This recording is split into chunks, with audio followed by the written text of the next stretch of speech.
Assalamualaikum warahmatullahi wabarakatuh.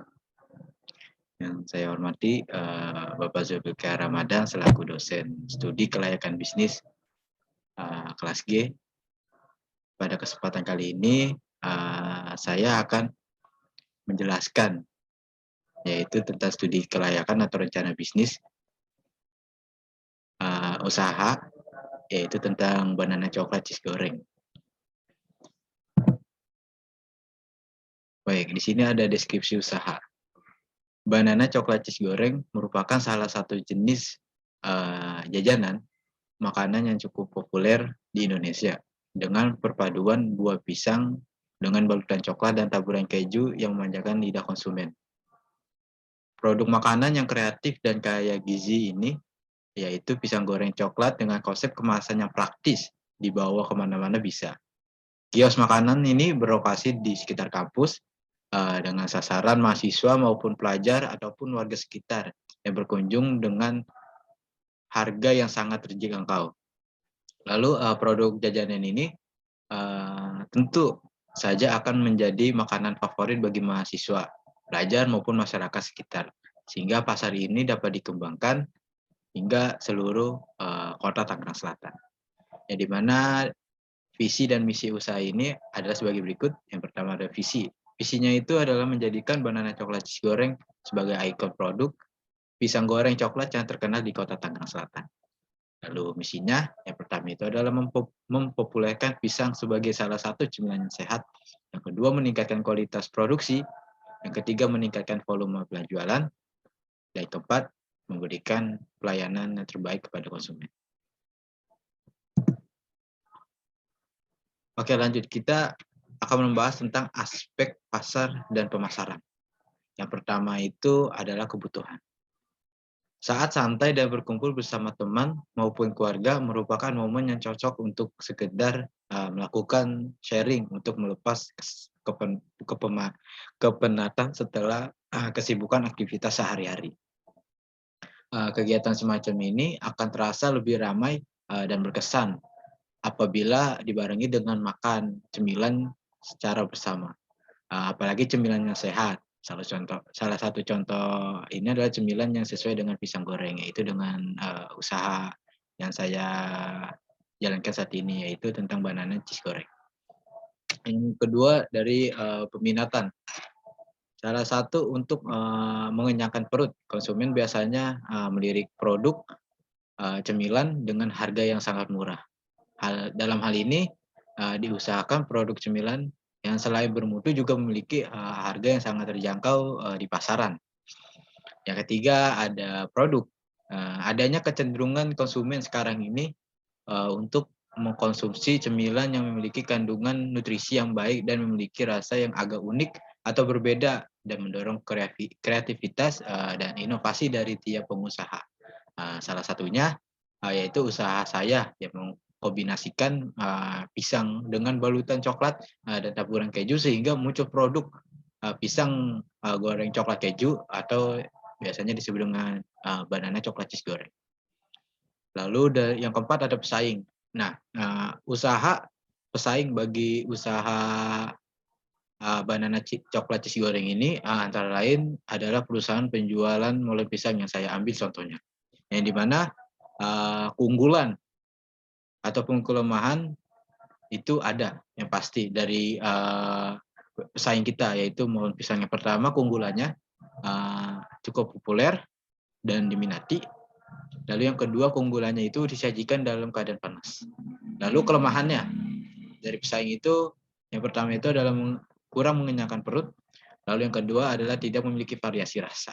Nah, meskipun banyak produk yang cemilan pesaing yang lain, produk banana coklat cheese goreng ini berpeluang besar bisa kuat bersaing karena memiliki citra rasa yang agak berbeda dan juga dikonsumsi serta dijual dengan harga yang relatif murah.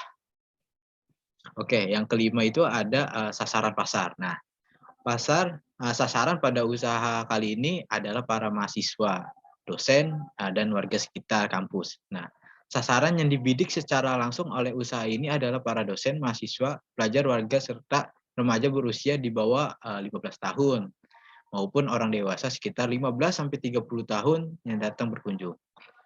Lalu eee, produk saya ini bisa dikonsumsi oleh semua kalangan, karena produk yang ditawarkan memang cocok untuk berbagai kalangan. Nah, namun lebih di-setting khusus diminati oleh mahasiswa. Lokasinya pun, memang bertepatan di sekitar kampus. Bisnis ini, berharap tingkat pembelian ulang oleh konsumen ini cukup tinggi, dan konsumen yang berdatangan akan terus-menerus ke gerai saya ini. Lalu, yang keenam itu ada target penjualan. Saya menargetkan pada usaha kali ini, produk saya ini laku 30 box dalam sehari.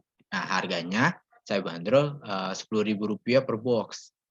Saya rasa, harga ini cukup, pantas ya dijangkau oleh kalangan mahasiswa atau masyarakat umum yang ingin mencicipi sebuah cemilan. Nah, saya juga, nantinya akan bereksperimen untuk menemukan aneka rasa lainnya untuk menyenangkan hati konsumen. Oke, yang ketujuh itu ada strategi pemasaran. Oke, pemasaran adalah suatu, proses sosial dan manajerial di mana individu dan kelompok mendapatkan kebutuhan dan keinginan mereka.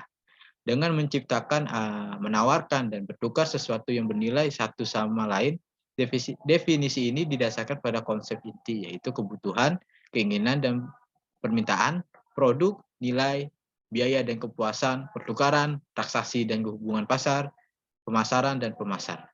Oke, adapun tujuan dari pemasaran ini adalah untuk, mengenal dan memahami konsumen sedemikian rupa, sehingga, produk ini cocok dengan dan selanjutnya dapat terjual dengan sendirinya. Nah, idealnya, pemasaran menyebabkan pelanggan siap membeli, sehingga hal yang perlu dipikirkan berikutnya hanyalah bagaimana membuat, produk tetap tersedia untuk dijual.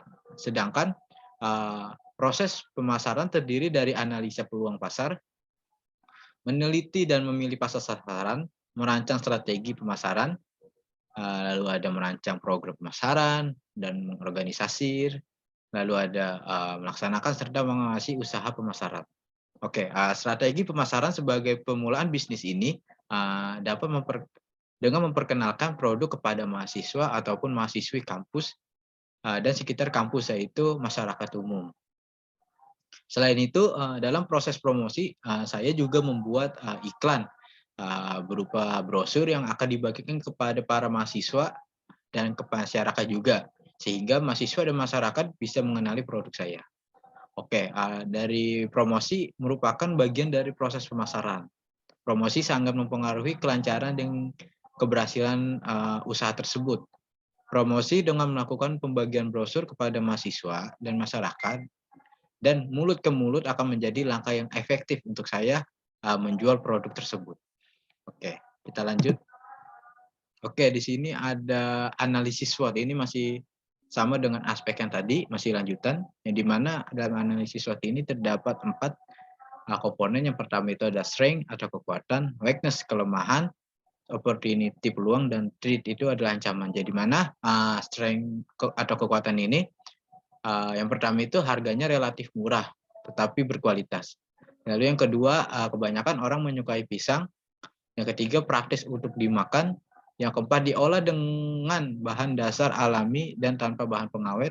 Yang kelima, proses produksinya mengutamakan higienitas. Lalu dari segi weakness atau kelemahannya ini, produk tersebut tidak cocok bagi orang yang tidak suka pisang.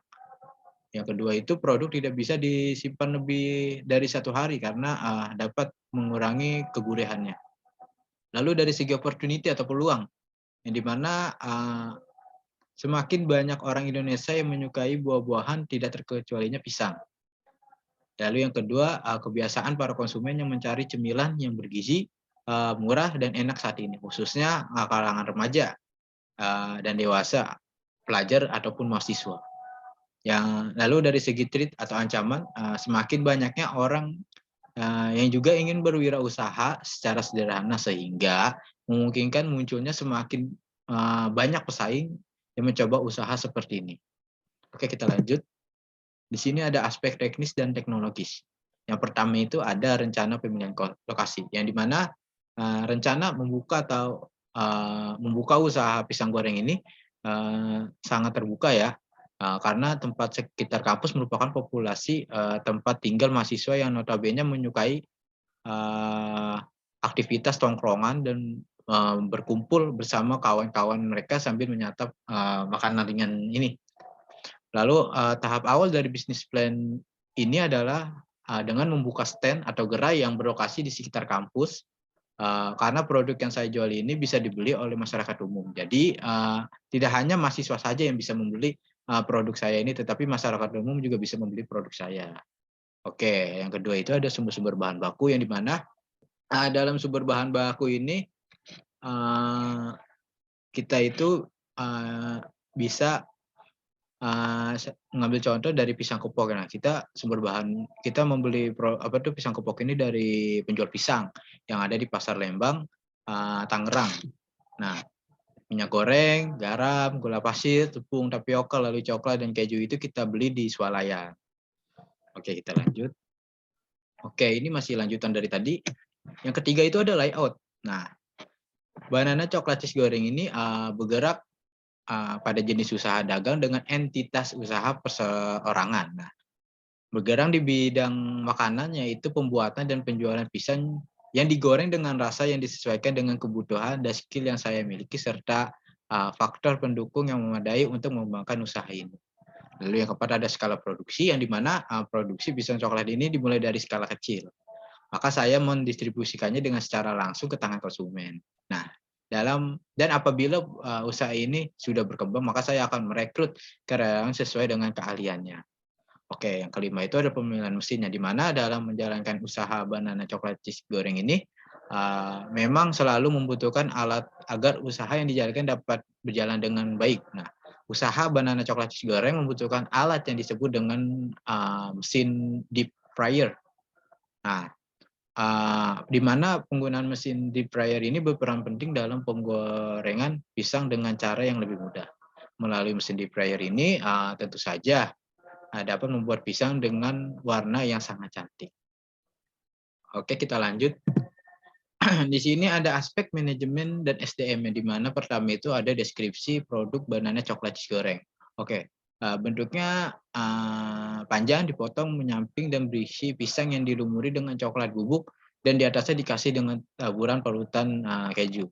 Rasanya tentu saja manis dan gurih. Kami memilih Banana Coklat Cheese Goreng bukan karena hanya rasanya yang lezat, tetapi juga karena proses produksinya cukup mudah dan bisa dijual dengan harga yang terjangkau berdasar ukuran pelajar dan juga mahasiswa. Nah, Banana Coklat Cheese Goreng ini dapat dijadikan penggajal perut di pagi hari, khususnya bagi para pelajar dan mahasiswa yang memilih sarapan sehat tapi tetap hemat. Oke, yang kedua itu adalah keunggulan produk Banana Coklat Cheese Goreng, yang di mana usaha ini menawarkan produk olahan pisang yang kreatif, yaitu Banana Coklat Cheese Goreng yang memiliki tampilan yang sangat menggugah selera dibandingkan produk cemilan yang lain. Selain itu, produk yang saya tawarkan ini juga baik untuk dijadikan sarapan atau cemilan sehat serta baik dikonsumsi secara instan. Nah, kemasan yang digunakan juga praktis, yang mudah dibawa-bawa kemana-mana. Lalu kami menganut prinsip yang selalu mengutamakan kualitas produk yang baik dengan harga terjangkau serta pelayanan yang terbaik juga. Ketiga ini ada contoh produk coklat cheese goreng. Nah, ini adalah contoh produknya. Oke, kita lanjut. Oke, yang kelima itu adalah bahan-bahan dan alat membuat Banana Coklat Cheese Goreng. Yang pertama itu bahannya itu kita terdiri dari 12 sisir pisang kepok, lalu 2 minyak goreng ukuran 1 liter, yang ketiga garam, yang keempat gula pasir, yang kelima tepung tapioka ukuran 2 kg, yang keenam coklat keju, dan ketujuh adalah keju. Yang keenam itu ada coklat, yang ketujuh itu ada keju. Nah, lalu ada alatnya. Yang pertama itu kita membutuhkan wajan tentu. Yang kedua itu ada sendok penggorengan. Yang ketiga adalah pisau. Yang keempat adalah baskom stainless. Dan yang kelima adalah kompor gas. Oke, di sini kita masuk yang keenam itu adalah cara pembuatan Banana Coklat Cheese Goreng, di mana seperti telah saya jelaskan sebelumnya bahwa dalam kesempatan kali ini saya melakukan inovasi pisang goreng coklat keju. Nah, pertama kali saya melakukan saya memasukkan coklat ke dalam pisang, lalu pisang saya potong menyamping sehingga terbentuklah seperti irisan pisang yang di tengahnya ada coklat. Kemudian irisan pisang tadi saya variasikan tampilannya misalnya berupa kipas, nah ataupun bentuk-bentuk lainnya kita bisa inovasi sendiri ya. Lalu kami, celupkan ke dalam air tepung dan kemudian digoreng. Nah, lelehan coklat akan menambah kelezatan di pisang goreng tersebut. Dan parutan keju akan menambah, kelezatan gairah konsumen untuk mengkonsumsinya. Setelah, dingin, eee, gorengan pisang yang sudah dicampur dengan hiasan lainnya dimasukkan ke dalam, wadah kotak plastik transparan agar cita rasa, dari pisang goreng tersebut ini, tetap terjaga. Oke, kita lanjut. Oke, ini masih lanjutan yang tadi. Yang ketujuh itu adalah price atau harga. Harga per unit, harga per porsi, banana coklat cheese goreng itu saya bandrol dengan harga Rp10.000 per porsi yang berisi, sekitar 5 pisang coklat lumer yang beserta toppingnya yaitu parutan keju dan rasa. Harga ini juga menurut saya itu sudah, termasuk terjangkau ya untuk cemilan. Lalu yang kedelapan itu ada place atau tempat. Nah, dalam hal ini saya melakukan penjualan dengan membuka gerai atau stand di sekitar kampus dan saya juga, menerima pesanan dari pembeli. Oke, yang kedelapan itu adalah proses rekrutmen. Nah, nih proses rekrutmen, di mana Banana Coklat Cheese Goreng ini, mencari karyawan yang disesuaikan dengan kebutuhan, mmm, dengan sesuai dengan kebutuhan dengan melakukan sistem rekrutmen yang jelas dan terbuka. Nah, Banana, Coklat Cheese Goreng mengusahakan untuk mendapatkan karyawan yang sesuai dengan spesifikasi kerja yang telah, ditentukan. Proses seleksi ini saya akan mengutamakan mereka-mereka yang dianggap paling tepat dengan kriteria yang telah ditetapkan dan jumlah yang dibutuhkan kemudian dilanjutkan dengan orientasi pada karyawan yang telah diterima yang bertujuan untuk memperkenalkan, karyawan kepada, situasi, lingkungan, dan kelompok kerjanya. Oke, kita lanjut. Di sini ada aspek hukum dan legalitas yang di mana itu ada kepemilikan, yang pertama. Di mana nama perusahaannya ini adalah Banana Coklat Goreng, lalu yang kedua bidang usahanya ini di bidang kuliner, menjual makanan ringan yang berbahan pisang, yaitu pisang coklat lumer dengan taburan keju yang gurih, manis, dan juga bergizi. Lalu ada alamat, mana saya alamatnya di Jalan Haji Som, RT 1 RW 1, Kelurahan Pondok Pucung, Kecamatan Pondok Aren, Tangerang Selatan. Pemiliknya saya sendiri, Muhammad Fikri Kasino, dan ini adalah nomor telepon saya. Oke, yang kedua itu adalah tujuannya, di mana tujuannya adalah mendapatkan keuntungan, pasti. Yang kedua itu meningkatkan pengalaman kegiatan usaha. Yang ketiga itu memperkenalkan hasil produk ini ke berbagai kalangan masyarakat. Yang tadi saya bilang dari, kalangan pelajar, mahasiswa, ataupun masyarakat umum. Oke, yang ketiga ini ada jenis usahanya.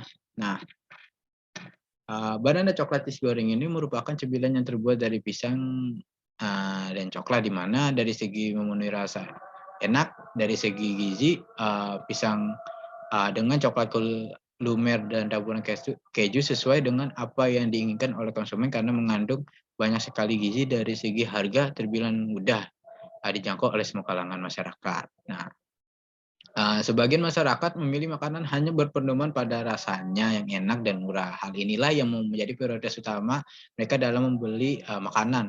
Mereka tidak begitu memikirkan kandungan yang terdapat dalam makanan tersebut. Wah, untuk itulah, saya bermaksud untuk membuat makanan yang memiliki, rasa yang enak dengan harga yang cukup, murah atau dijangkau dan aman untuk dikonsumsi karena tidak menggunakan bahan kimia yang berbahaya serta memiliki kandungan gizi yang cukup. Nah, saya akan mengembangkan usaha pisang coklat ini karena sebagian dari masyarakat sangat menyukai, eee, pisang coklat karena rasanya yang enak, gurih, dan juga bergizi, dan juga membantu masyarakat yang mempunyai lahan pohon pisang. Oke, kita lanjut. Nah, ini masih tadi aspek yang tadi, di mana ada yang keempat ini adalah surat izin usaha atau sertifikat halal. Nah, untuk saat ini, usaha saya belum mempunyai surat izin dan sertifikat halal. Nah, betul dari segi hukum usaha ini memang ilegal karena, belum terdaftar di data pemerintah, tapi kedepannya saya akan berusaha mendaftarkan usaha ini untuk mendapatkan surat izin usaha agar usaha ini dapat aman saat dijalankan. Untuk kehalalan, saya dapat menjamin produk yang saya jual ini halal karena, produk yang saya jual ini menggunakan bahan baku yang dilarang Islam dan untuk penan penam produk penamaan produk juga, tidak menggunakan kata-kata yang diharamkan oleh agama Islam.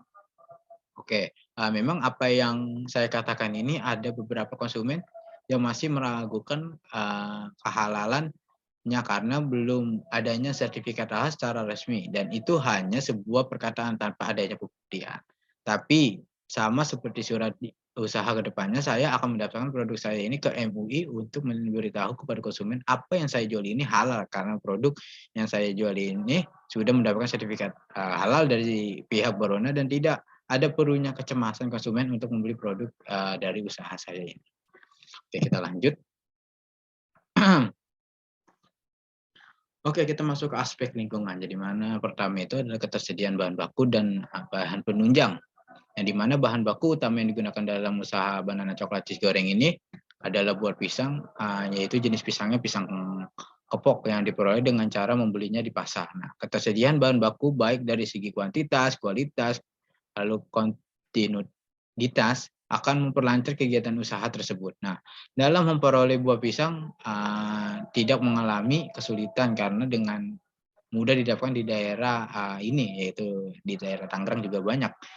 Karena jenis pisang ini banyak dijual baik di pasar maupun dimanapun pasar yang ada di Tangerang Selatan juga banyak yang menjual pisang ini. Lalu di samping menggunakan bahan baku diperlukan pula input lain seperti coklat keju, tepung, susu, minyak goreng, garam, tepung, gula. Nah, dalam memperoleh input tersebut saya tidak mengalami masalah karena input tersebut banyak terdapat di daerah saya. Bahan penunjang tersebut diperoleh dari pasar-pasar, toko terdekat ataupun swalayan. Pengadaan ke seluruh bahan penunjang tersebut dilakukan 1 minggu sekali dalam sistem pembayaran dalam pembelian bahan tersebut. Dilakukan secara tunai. Oke. Yang kedua itu adalah lingkungan persaingan, di mana kebiasaan masyarakat yang terbilang sangat konsumtif dalam hal membeli aneka macam makanan ringan, menjadikan peluang bisnis ini cukup menjanjikan untuk dijalankan setiap orang. Kondisi inilah yang kemudian mendorong persaingan pasar di bisnis cemilan semakin hari semakin padat. Bisnis ini memiliki persaingan cukup ketat karena produk pisang sendiri khususnya yang dikemas menjadi cemilan sudah cukup banyak di pasaran. Beberapa contoh bisnis cemilan yang memanfaatkan buah pisang adalah keripik pisang, yaitu Mister Monkey dan Zenanana dan usaha-usaha lain. Oke, kita lanjut.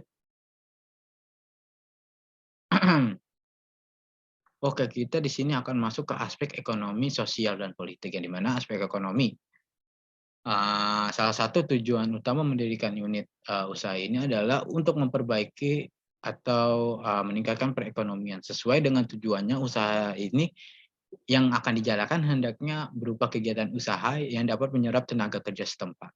Dengan demikian, kehadiran usaha ini dapat memperoleh kesempatan kerja baru bagi warga setempat. Nah, dampak lanjutan dari semakin luasnya kesempatan kerja tersebut, pada gilirannya akan meningkatkan pendapatan warga setempat, sehingga terjadi perbaikan tingkat kesejahteraan warga tersebut.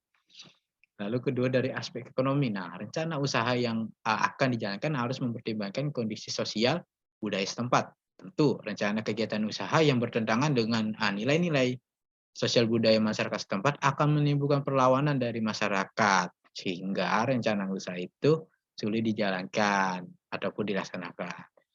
Maka perlu dipertimbangkan kemungkinan dampak yang ditimbulkan oleh kegiatan usaha yang akan dijalankan. Apabila kegiatan usaha menimbulkan dampak negatif pada kehidupan warga setempat, maka perlu diupayakan untuk mengantisipasi atau mengatasi dampak negatif tersebut. Apabila dampak negatif yang akan terjadi berskala besar dan sulit untuk mengatasi, maka sebaiknya rencana usaha tersebut ditunda ataupun dihentikan sama sekali. Sebaliknya, apabila rencana usaha ini justru dapat memperoleh hubungan antar atau bahkan mampu melerai konflik antar warga setempat, maka rencana usaha tersebut dapat direalisasikan. Nah, selain dampak positif dari usaha ini terhadap kehidupan ekonomi warga setempat, rencana usaha tersebut juga mempertimbangkan keuntungan finansial bagi peningkatan pendapatan karyawan apabila karyawan tersebut warga daerah tersebut.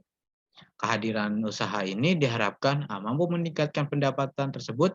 Dengan meningkatkan pendapatan tersebut berarti kemampuan keuangan usaha ini menjadi semakin kuat sehingga dapat memperluas cabang-cabang usaha ini. dan dapat merekrut karyawan dari daerah-daerah lain sehingga dapat memperluas kesempatan kerja.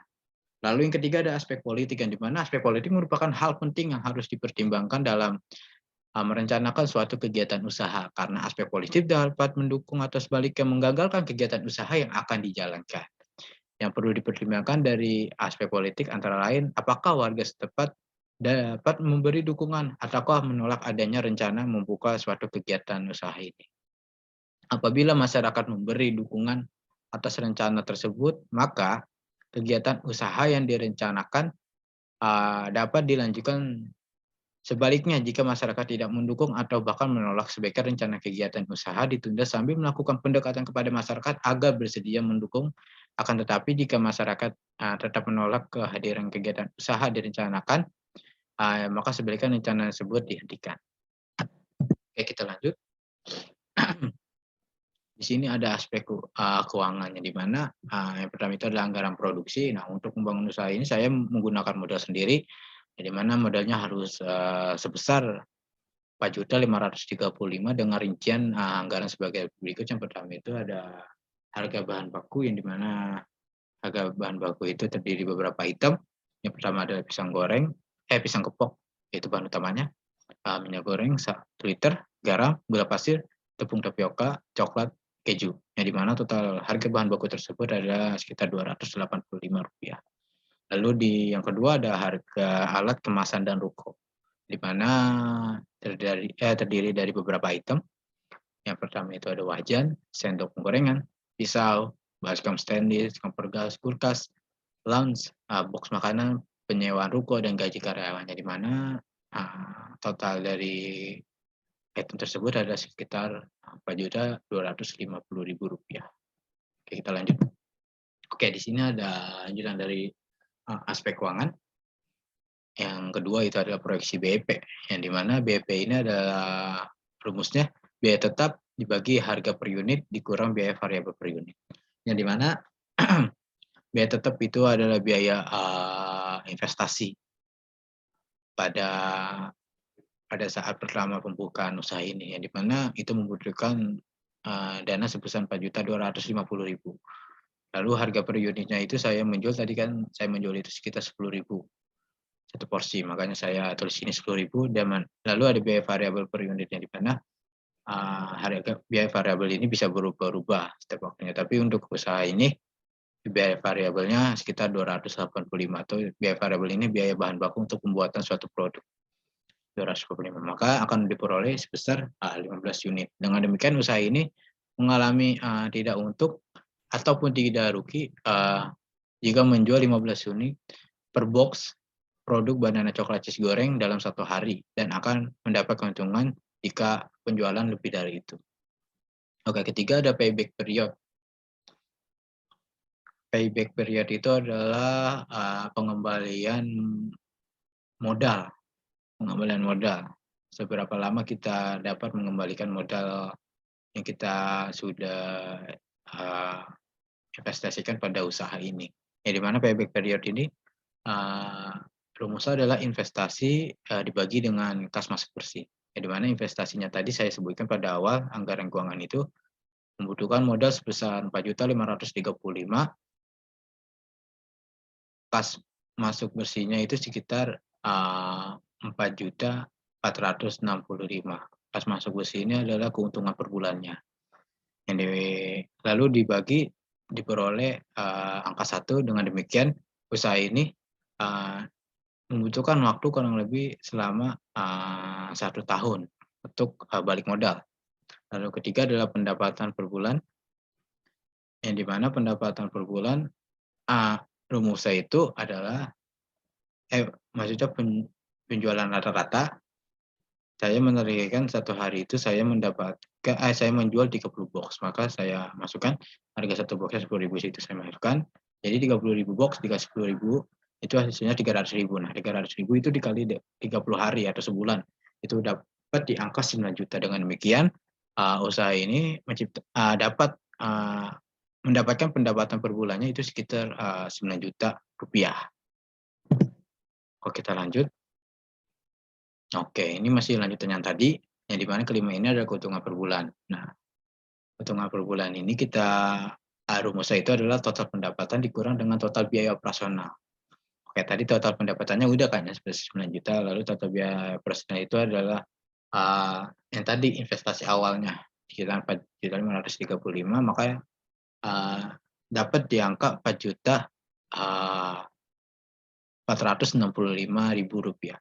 Dengan demikian, usaha ini mendapat keuntungan per bulannya sebesar 4.465.000 rupiah. Nah, tadi angka ini dimasukkan ke payback period untuk menghitung kembalinya modal.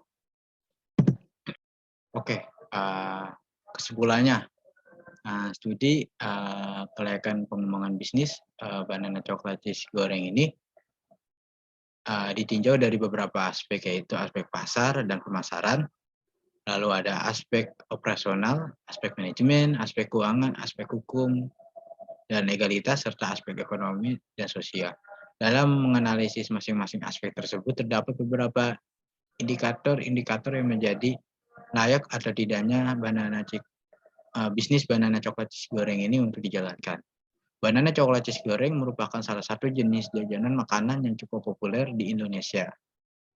Dengan perpaduan buah pisang dengan baluran coklat dan taburan keju yang memanjakan lidah konsumen. Produk makanan yang kreatif dan kaya gizi ini yaitu pisang goreng coklat dengan konsep kemasan yang praktis dibawa kemana-mana.